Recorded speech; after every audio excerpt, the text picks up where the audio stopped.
안녕하세요. 왕세호입니다. 오늘은 우리 어린아이들이 어렸을 때 어떤 책을 읽으면 좋은가, 그것과 관련해서 제가 적극 추천해 드리는 책은 도감이에요. 도감. 예를 들면 이런 조류 도감. 도감이라는 거는 그림을 그려가지고 각 생물체에 대해서 습생이라든지 형태라든지 이런 것들을 그림과 함께 설명을 해놨잖아요. 그림이 있기 때문에 아이들이 좋아합니다. 그리고 아이들의 특성은 관찰력이에요. 무엇보다 관찰력이 좋아야 되고 그 관찰한 결과로 상상을 할 수 있는 그런 것들이 이제 창의력의 기반이 되는 것이죠. 자유롭게 관찰하고 자유롭게 상상할 수 있는 것. 아이들이요, 저희 아이 같은 경우도 그랬는데 산에 갔어요, 같이. 근데 딱따구리를 봤어요. 딱따구리가 이렇게 빨간색도 있고 아주 화려했거든요. 깜짝 놀랍니다, 아이들이. 굉장히 호기심을 갖고 관찰하기 시작해요. 그러면 집에 와가지고는 딱따구리가 어떻게 생겼지? 큰 특징 중에 하나는 이 두개골이 구조겠죠. 이 쪼는 힘이 엄청 커요. 이 두개골이 깨지지 않고 또는 충격을 받지 않고 나무를 계속 쪼을 수 있는가. 그 다음에 나무에 이렇게 매달려가지고 엄청 잘 올라가요. 어떤 구조로 근육과 다리 구조가 어떻길래 그렇게 매달릴 수 있는지 여러 가지 그런 것들을 보면서 이 구조, 형태, 또 왜 그런지에 대한 궁금증이 살아날 수밖에 없어요.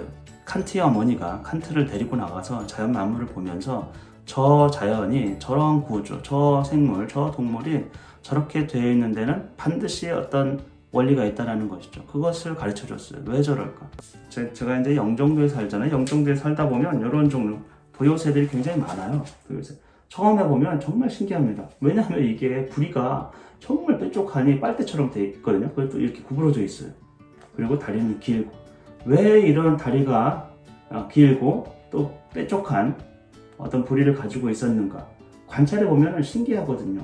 저렇게 생긴 새. 그리고 이것이 날 때 보면 참 길쭉한 이 부리 때문에 신기해 보여요. 당연히 아이들은 관심이 있어요. 호기심이 있어요. 그 도요새가 어떻게 해서 먹이를 잡고 있는지를 시간을 두고 관찰하다 보면은 저 부리가 갯벌에서 저렇게 생겨야만 개를 먹을 수 있다. 뻘에 있는 동물들을 잡아먹을 수 있다라는 생각을 하게 돼요. 나르는 것도 새들마다 다 다르거든요. 어떤 것은 날개짓을 많이 해야 되고 어떤 것은 그냥 날개짓 거의 없이 그냥 갈매기처럼 쭉 날아가는 것들도 있어요. 크기와 형태에 따라서 모든 것이 달라지는데 거기에는 다 과학의 원리가 숨어 있지 않겠어요? 나무에 대해서는 동물에 비해서 아이들이 관심이 사실 우리 아이 같은 경우도 적었어요. 움직이지 않으니까 사실 움직이고 뭔가를 하고 이런 것들에도 훨씬 관심이 있다는 것이죠. 근데 나무도 움직임이 덜하지만 계절에 따라서 다르고 성장도 어느 순간에 보면 많이 커 있어요.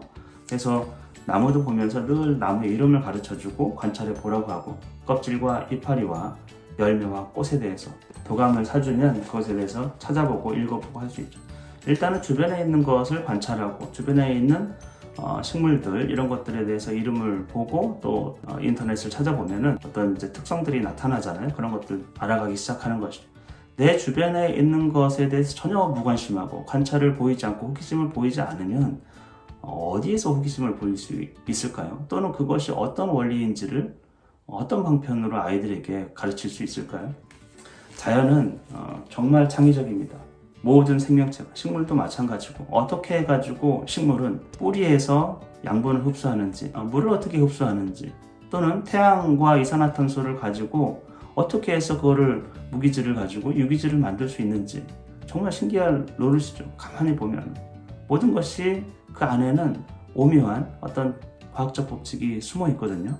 그거는 관찰하고 호기심이 생겨야 그걸 더 탐구할 수 있다는 것이죠. 새도 어느 순간에 굉장히 관심이 있었어요. 우리 아이들. 이걸 한 번에 사주는 게 아니고 관심이 있을 때 그 분야에 관련된 도감을 사주는 것이죠.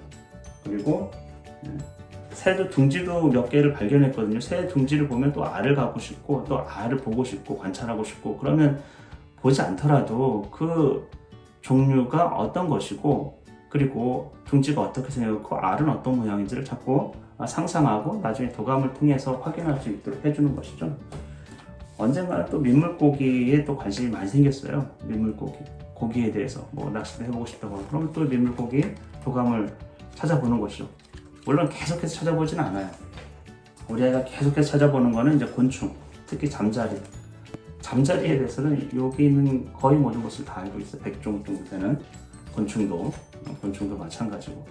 근데 다른 곤충에 비해서 사실 우리 아이가 관심을 많이 갖고 있는 것은 잠자리, 사마귀, 그리고 벌 이런 것에는 굉장히 큰 관심이 있어요. 그래서 딱정벌레 종류가 굉장히 많은데 딱정벌레도 좀 관심 있게 보라고 사준 건데 이런 것도 틈틈이 보긴 했어요.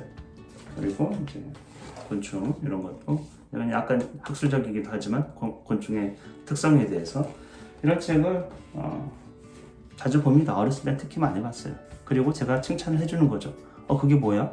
그럼 이제 저는 모르는데 아이가 알고 있는 게 있으면 더 칭찬해주고 아이는 그런 피드백을 통해서 더 성장하고 더 성취를 느끼고 그런 것이죠.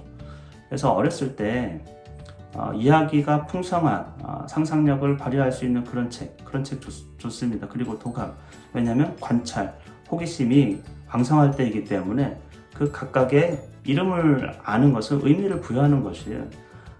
집을 나와가지고 이렇게 거리를 걷다 보면 나무가 한 그루 있는데 그 나무의 이름을 몰라요. 그건 관심이 없다는 뜻이거든요. 근데 이름을 알아요. 그리고 인터넷으로 찾아봤어요. 어떤 특성이 있는지. 지나가다가 풀 한 포기에 대해서도 그 이름을 알아요. 그리고 특성을 알아요.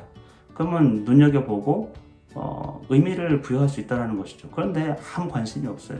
여러분이 아이를 잘 관찰해 보면은 아이가 개미에 집중할 때가 있고 나비를 보면서 집중할 때가 있고 나무에 대해서 집중할 때가 있고 꽃을 보면서 아름답다고 할 때가 있고 부모가 사실은 관심이 없고 부모가 그런 정보를 그런 지식이 전혀 없기 때문에 연결시켜 주지 못하는 것이죠. 그럴 때 이 도감 같은 거를 보면서 몰라도 괜찮거든요. 같이 찾아보는 것이죠. 그리고 이런 사실, 새로운 사실을 아이하고 나누고 공유하고 그리고 거기에는 어떤 원리가 있을 것 같다. 이파리 모양이 다 다른 이유도 당연히 있죠. 나무의 껍질이 그렇게 생긴 이유도 다 당연히 그런 이유가 있고 관찰해 보면은 다 달라요. 왜 다를까? 그런 것들이 이제 다 과학으로 연결되기 때문에 어렸을 때는 그런 경험을 풍성하게 들려주는 게 좋다라는 것입니다. 그러니까 단순 지식과 정보는 호기심을 길러주지는 못하거든요. 더 깊은 탐구로 하기는 못하기 때문에 아이들이 일상 경험을 통해 가지고 직접 경험하고 보고 관찰하고 그런 것에 대해서 조금 더 호기심을 갖고 볼 수 있도록 책에 나온 그냥 단순한 정보들, 문제풀이 위한 어떤 학습 그런 것보다는 직접 경험, 호기심, 관찰 이것이 훨씬 더 중요하다고 생각합니다.